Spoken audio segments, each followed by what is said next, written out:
ಒಬ್ಬ ಅಯೋಗ್ಯ ಬೇಜವಾಬ್ದಾರಿ ಗವರ್ನರ್. ರಾಜ್ಯಪಾಲರ ವಿರುದ್ಧ ಏಕವಚನದಲ್ಲೇ ವಾಗ್ದಾಳಿಯನ್ನ ನಡೆಸಿದ ಸಲೀಂ ಅಹ್ಮದ್.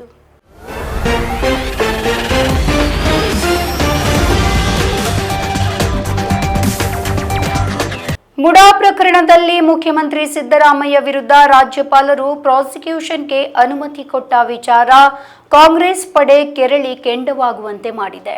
ಮುಖ್ಯಮಂತ್ರಿ ಸಿದ್ದರಾಮಯ್ಯ ಬೆನ್ನಿಗೆ ನಿಂತಿರುವ ಇಡೀ ಪಕ್ಷ ಷಡ್ಯಂತ್ರಕ್ಕೆ ಸವಾಲು ಎಂದು ಬೀದಿಗೆ ಇಳಿದು ಪ್ರತಿಭಟನೆಯನ್ನ ನಡೆಸ್ತಾ ಇದೆ.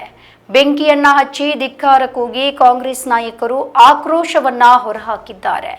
ಇದರ ನಡುವೆ ಕೆಪಿಸಿಸಿಯ ಕಾರ್ಯಾಧ್ಯಕ್ಷ ಸಲೀಂ ಅಹ್ಮದ್ ರಾಜ್ಯಪಾಲರ ವಿರುದ್ಧ ಏಕವಚನದಲ್ಲೇ ವಾಗ್ದಾಳಿಯನ್ನ ನಡೆಸಿದ್ದಾರೆ. ಒಬ್ಬ ಅಯೋಗ್ಯ ಬೇಜವಾಬ್ದಾರಿ ಗವರ್ನರ್ ಯಾವುದೇ ದಾಖಲೆ ಇಲ್ಲದೆ ಪ್ರಾಸಿಕ್ಯೂಷನ್ಗೆ ಅನುಮತಿ ನೀಡಿದ್ದಾರೆ.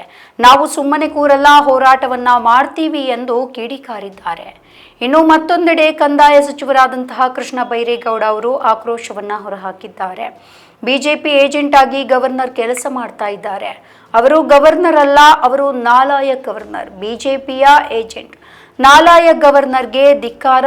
ಇವರು ಇಲ್ಲಿ ರಾಜ್ಯಪಾಲರು ಆಗುವುದಕ್ಕೆ ಯೋಗ್ಯರಲ್ಲ.